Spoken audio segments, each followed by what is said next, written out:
And joining me for all the chat today is Tom Slater, editor of Spiked Online. Very good morning to you. We're going to get straight into the small boats and the latest abject nonsense on that. But of course, I mean, you've been part of the Talk family for quite some time. We never let you escape, and you'll know obviously of James well. Now the thing is, I suppose you're of a generation, Tom Slater, where you've grown up where. I mean, it's this phrase, the shock jock thing. People call me a shock. I'm like, oh, shock jock. I always say, if you listen to the show, he loved being called shock jock, James Whale. But this is something that was sort of imported from America. But it was really just starting out in America when James Whale started doing it here. But you've kind of grown up with it as the norm, probably. But I suppose for your generation, it's hard to sort of realise what a sort of revolutionary he was in terms of how he changed British broadcasting forever. No, absolutely. Such a towering figure in broadcasting, as you've been saying. The king of the phone, in bringing that kind of early American style, really kind of rambunctious, argumentative, devil's advocate sometimes kind of style of broadcasting, which is often treated with a kind of sneering attitude sometimes. But not only is it provided a tremendous amount of entertainment for people over the years on James's show as well as many others, but also I think it's important for discourse to have that kind of lively debate, to putting people through their paces. I think my experience with James Whale is very similar to other people, incredibly warm personally, but as soon as the on-air sign goes on, he's gonna really because actually there are a lot of famous names who are really nice on air and absolutely horrible off air, and we've seen quite a lot of exposés about that, and BBC and ITV. We're not going to name it. Anyway, but he was genuinely, I mean, on air, he could be so rude to people. I mean, just so, and he and I disagreed on lots of issues as well. And he and I would go, hammer and tongs, I can't believe you said that, anyway, see you tomorrow, but you never let it get in the way of personal relationships. But crucially, behind the scenes, he was absolutely lovely to people. I mean, no nonsense, but, didn't suffer fools. But it was lovely to hear a lot of the sort of newer presenters at the station, some younger, some, some the same age, Russell, but talk about how encouraging he's been to them, and people don't forget that. No, absolutely, it counts for a lot, and the fact that so many of the tributes that were going out on Talk yesterday from people who worked with him on the production side, through to other presenters, that was the message that you got from everyone, which I think says a lot about the man.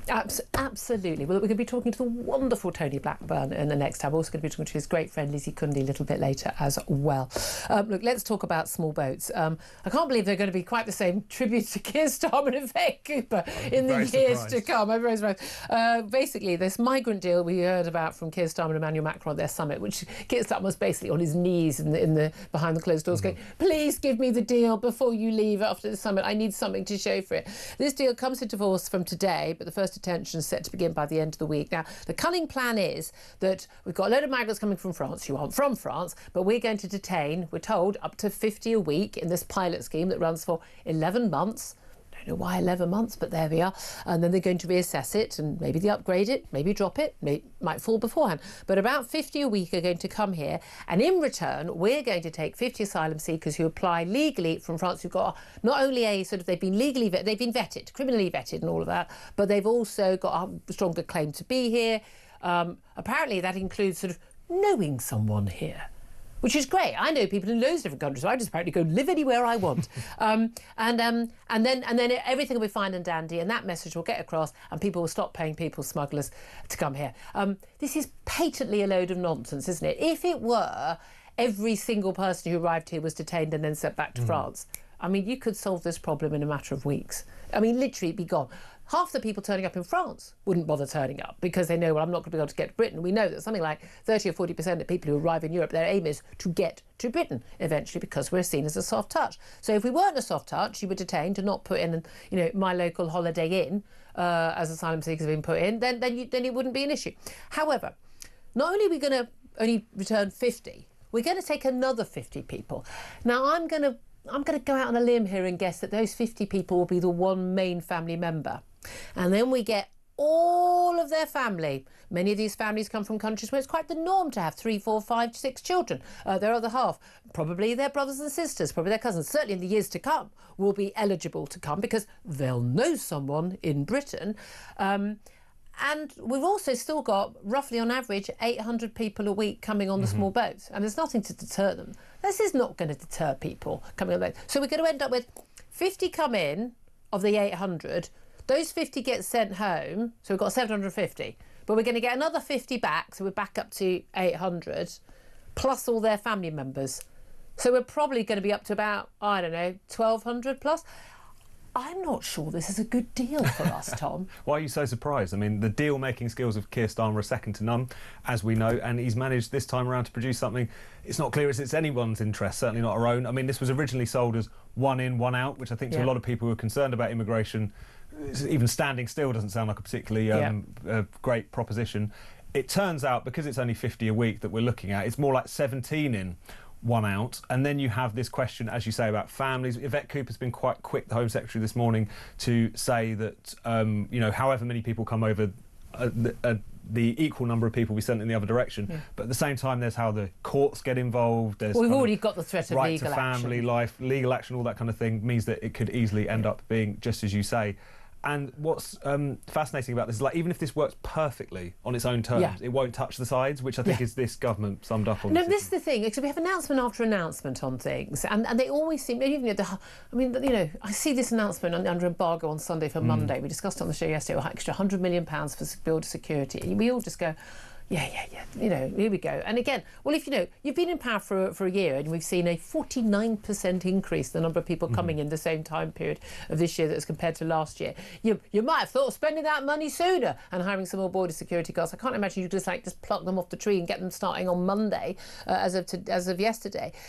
It just seems to me to be, you know, they just, as you say, drop in the ocean stuff. This is about headlines. This is about no, don't worry, we're doing something, and they think we won't notice when nothing really changes, when people are noticing. I mean, there's some amazing stats out about in terms of, you know, we saw the stats last week about the extra, was it 700,000 more people come to this country, and areas like my local council, Camden, we have had a 2% increase purely from immigration to our local population in 1 year.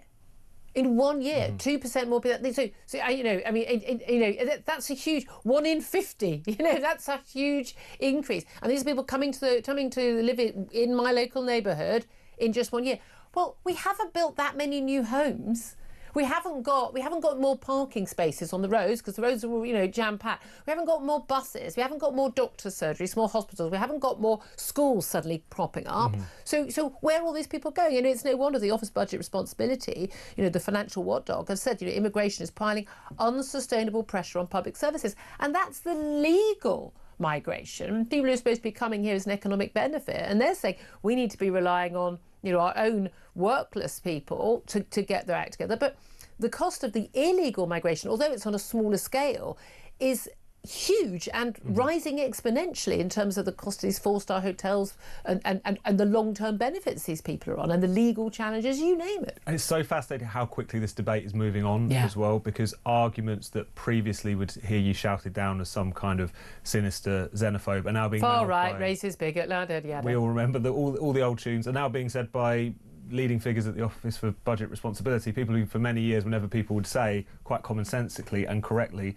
in a country in which we're not building anything, bringing, you know, hundreds of thousands of people in each year is obviously going to put a strain on housing, is obviously going to put a strain on public services. They would come stroke their chin and say, actually, if you look at my spreadsheet, it doesn't totally work. And now saying, no, actually, you were right about that. And also, public opinion is hardening. There was that story in the Times this morning, and writing up a YouGov poll. The Times, which is pretty pro-migration. Absolutely, and pointing out about 50% of the population, or almost 50%, want a moratorium on immigration and recent arrivals to be sent back. So this is... people are done. They're not all far right. They're not all Tommy Robinson. And what's interesting is you've now got the kind of establishment, the think tankers, the national newspapers are having to respond. Yes, it's a bit partial, it's a bit late in the day. It's a little bit meek in certain quarters, but I think that's telling of how. I think it's extraordinary to see change, and again, you know, Keir Starmer, although I can't remember because he regretted saying it, regretted not saying it, regretted saying he'd said he'd not said it. But the Island of Strangers remark, difficult to keep up with. He does agree with it this week or not, or whether or not women have a penis this week or not. You never know with Keir Starmer. But yeah, the fact that he even would say those words, I think, was very telling. But certainly on the legal migration, the mass off the scale, you know, there's an extra million here, an extra 700,000 here, an extra 650,000 here, nothing to see here. They think we wouldn't notice for years, and they told us it was an economic benefit. And there are many people, because I have rows with people who write in and call in, and people want, still insisting, no, you're quite wrong. I'm going to make a complaint to Ofcom or an article you write in the Sun. I'm going to make a complaint to IPSO that this is. You cannot say that the majority of migrants who arrive are not an economic benefit to this country when it's patently obvious from the facts that they are not. If mass-scale legal immigration was an economic benefit to a country. We've had it since 1997.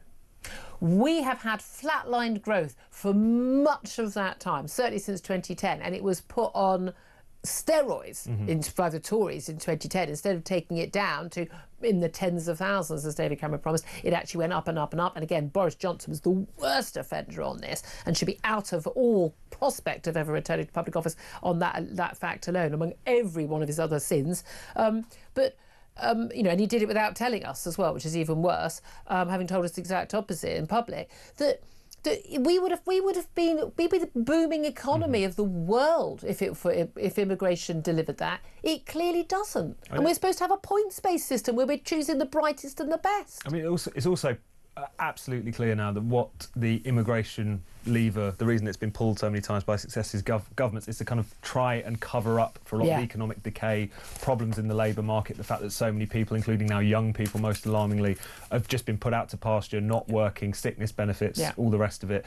The fact that you had an economy which never properly recovered from 2008, and therefore you kind of superficially inflate the GDP figures by just bringing more and more people in. Meanwhile, GDP per head, the thing that people actually feel in their own lives, their own living standards, has continued to But even then, because we often have comparisons like with American states, so we're poorer than I don't know, Arizona or something. Even per head, that is still an average. If you've got we know, the rich, the very very rich, have got a lot richer. The people most of whose wealth is not, it's wealth, not income. Those people have got a lot richer in recent years. That is an extra big lump sum of wealth, right? But the average income of people are poorer.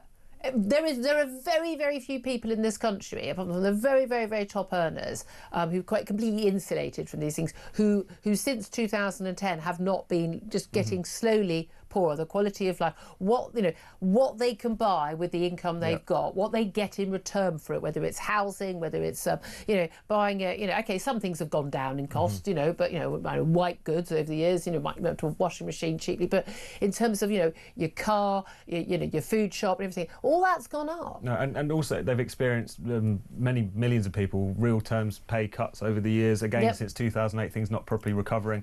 You then look at the cost of accommodation, the cost of housing, the cost of energy, every single area, it's all gone up.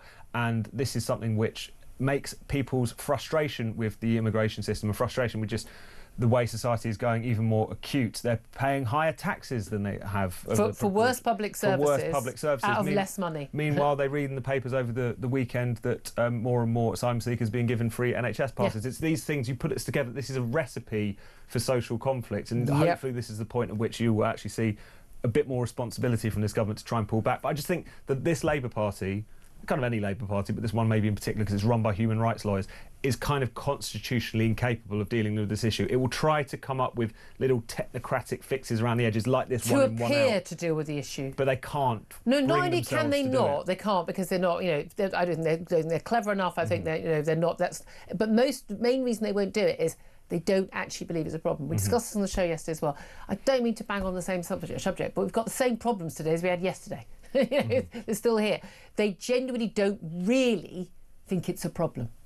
They might say that they think it's a problem. They might say they're going to do something about it. And then, of course, people worried about this are not racist and bigots. And they don't think that. When they have private conversations, they think we all are. I can assure you of that. I want to hear from you. Give us a call. Britain's one-in, one-out pilot scheme to return boat migrants to France begins this week. Realistically, it's only going to see 50 migrants returned each week. It might be upscaled, it might end up being brilliant, but we're still going to get other people here who I'm not entirely sure we want here. Give us a call. What is your reaction? 0344 499 1000. You can text the word talk and your message to 87222. Get in touch with us on X at Talk TV. Calls are charged at the national rate. Text costs £1. Standard network rate message. Tell you I definitely don't want here, and I don't care how much people think I'm a terrible human being, is these 300 Gazan children who apparently are very sick and need healthcare, and they're going to be given healthcare here on the NHS. We've already had a handful who've come through and had private healthcare.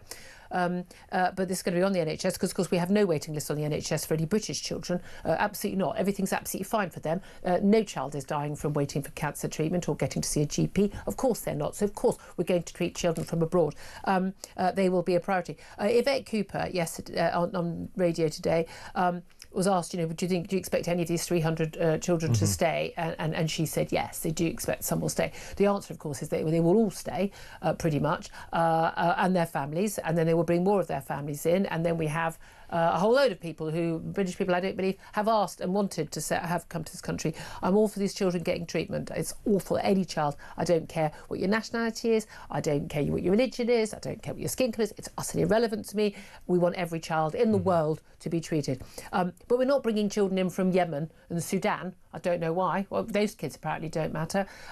But if we want those children treated, why don't we give them money, raise it privately? I'm sure there are plenty of people who march down the streets on a Saturday in London who wear their little cafes and everything. Don't buy a new cafe. Put that money towards medical treatment for children from Gaza, and we can send them to Qatar. Qatar's very big on Hamas. They care very strongly about the Palestinian people. So why don't we pay for Qatar in their fabulous first-class, state-of-the-art hospitals, treat those children there, rather than the NHS taking them on? It seems to me to be a very, very humane and reasonable solution, no? Absolutely, but as we all know, those countries that might claim to care about the Palestinians, they really don't. They've shown that time and time again. Not only if you're Qatar in terms of supporting Hamas, the terror group that is oppressing the Palestinians of Gaza, but also the neighbouring states, which again like to posture against Israel or the West. But when it comes to, for instance, Egypt potentially opening its border to, say, women and children so that they can escape the conflict in the way that happens in any other conflict, it's not going to happen.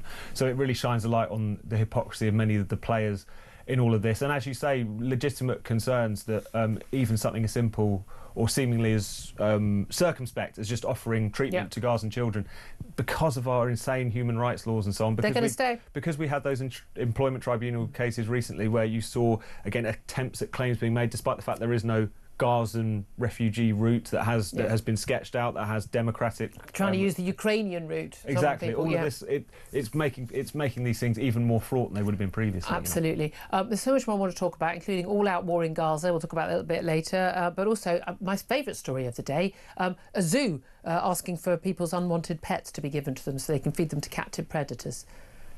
I mean, there's some dogs in my neighbourhood. Bit barky late at night. I wouldn't have a problem with them being fed to the local lion at London Zoo. I'm just throwing that out. We're going to talk about that a bit later. I want to hear from you. There are calls coming in thick and fast.